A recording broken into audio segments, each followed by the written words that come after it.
El libro negro de la humanidad, crónica de las grandes atrocidades de la historia. Matthew White. Aviso importante a los audiolectores.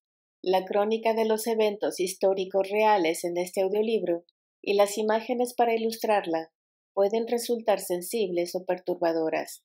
Algunos capítulos pueden contar con restricciones de edad para visualizarlos. Partición de la India. Número de muertos 500.000. Clasificación 70. Tipo limpieza étnica. Grupos enfrentados hindúes y sikhs contra musulmanes. Periodo 1947. Escenario y principales estados participantes: Pakistán e India. ¿A quién se le suelen atribuir casi todas las culpas? A los hindúes, a los musulmanes y más especial a Jinnah. Se suponía que el fin del dominio colonial en la India tenía que ser un triunfo del espíritu humano. La segunda entidad más poblada del planeta, una India libre, libraría una sexta parte de la población humana. Igual de alentadora, esa liberación se había llegado sin violencia. Mohandas Gandhi, para convencer a los británicos de que debían marcharse, había organizado gigantescas marchas, ayunos, boicots y huelgas. Y esta independencia no fue una repetición de las largas y sangrientas rebeliones que habían liberado el hemisferio occidental. El único pequeño contratiempo en el movimiento de independencia era que muchos de los musulmanes de la India no querían convertirse en una minoría bajo el control de los hindúes, y su líder, Mohammed Jinnah, exigió un estado aparte formado por las regiones de mayoría musulmana. Gandhi, horrorizado por la idea de una India fracturada, ofreció incluso permitir que los musulmanes gobernaran a los hindúes si eso mantenía intacto al país. Una solución, no obstante, que a unos nacionalistas hindúes les parecía igual de horrorosa. A mediados de la década de 1930, los británicos por fin habían empezado a tener en cuenta la idea de una posible independencia de la India, aunque habían pospuesto ese día real a un tiempo indeterminado en un futuro impreciso. Ahora bien, la Segunda Guerra Mundial dejó al Reino Unido exhausto, tanto que se encontró en la necesidad de tener que abandonar su imperio mucho antes de lo previsto.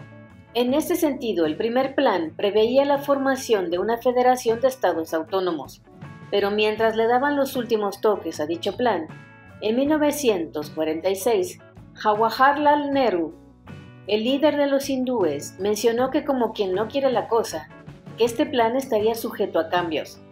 Sintiéndose engañados, los musulmanes de Calcuta se sublevaron, y en menos de 3 días, 5.000 personas habían muerto en los pogromos lanzados desde uno y otro bando entre musulmanes e hindúes en la ciudad. Los disturbios se extendieron por todo el país, los muertos se multiplicaron por 4, y los cadáveres se amontonaron en las calles y atascaron el tráfico. Al final los ánimos se calmaron el tiempo suficiente para permitir concebir un nuevo plan. Las regiones de mayoría musulmana de la India británica fueron aglutinadas para formar la nación soberana de Pakistán. Las provincias fronterizas colindantes con Irán y Afganistán eran tan completamente musulmanas que pudieron ser asignadas sin mayores problemas a Pakistán. Pero 2 provincias del interior, Bengala y Punjab, presentaban una especial dificultad porque ambas regiones estaban muy igualadas y mezcladas en toda la zona.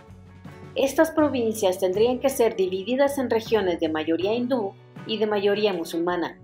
La desagradecida e imposible tarea de trazar unas fronteras justas le fue encargada a un comisionado británico llamado Sir Cyril Radcliffe, cuya principal calificación para este trabajo era que nunca había visitado la India y por lo tanto se daba por supuesta su imparcialidad. A Radcliffe lo encerraron con unos mapas del censo socioétnico, un lápiz y una goma de borrar, y la absoluta autoridad de hacer lo que él quisiera. Las fronteras exactas no fueron dadas a conocer hasta la noche del 14 al 15 de agosto, en la víspera de la independencia. Lord Louis Mountbatten, nombrado último virrey de la India, tenía prisa por acabar con todo aquel asunto. Sus asesores le aconsejaron un calendario gradual y progresivo de cesiones de soberanía, paso a paso. Pero Mountbatten no quería verse atrapado en la guerra civil que amenazaba a la India. Incluso antes de la llegada de la independencia, las masas violentas empezaron a purgar a las comunidades de sus minorías, intentando así eliminar cualquier excusa para ser asignadas al país equivocado. Los hindúes, enfurecidos con los musulmanes por forzar la división del país, cometieron los primeros asesinatos, pero las matanzas no tardaron en darse en ambas direcciones, puesto que cada uno de los bandos quería vengarse de cualquier atrocidad que hubiera cometido el otro.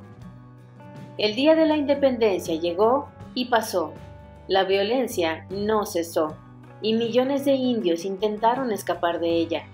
Las columnas de refugiados que huían de lo que habían sido sus hogares solían ser emboscadas y masacradas. Los trenes a menudo tenían que cruzar pasillos de fuego de artillería desde ambos lados de las vías. Si los trenes se detenían, los pasajeros eran sacados a rastras y asesinados a docenas, a centenares y a veces incluso a millares. Los silenciosos trenes fantasma llegaban a las estaciones tirando de vagones de ganado cargados solo de muertos y de moribundos gimiendo en medio de charcos de sangre coagulada. Gandhi acampó en las afueras de Calcuta en protesta por la violencia étnica y se declaró en huelga de hambre, debilitándose a ojos vistas según pasaban los días. Tan grande era la influencia espiritual que ejercía sobre el pueblo indio que la gente le obedeció, y Bengala escapó a lo peor de la violencia. En noviembre de 1947, y una vez que todos los que ya habían quedado atrapados en el lado equivocado de la frontera estaban muertos o se habían exiliado, la carnicería se detuvo de repente. A lo largo de aquellos caóticos meses, más de 14 millones de personas habían huido de sus pueblos natales, 7.3 millones de hindúes y sikhs de Pakistán y 7.2 millones de musulmanes de la India.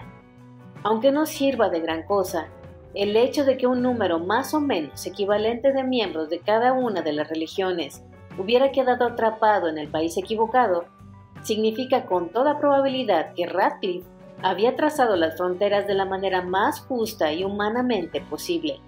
No obstante, la violencia de la partición todavía se cobraría otra víctima.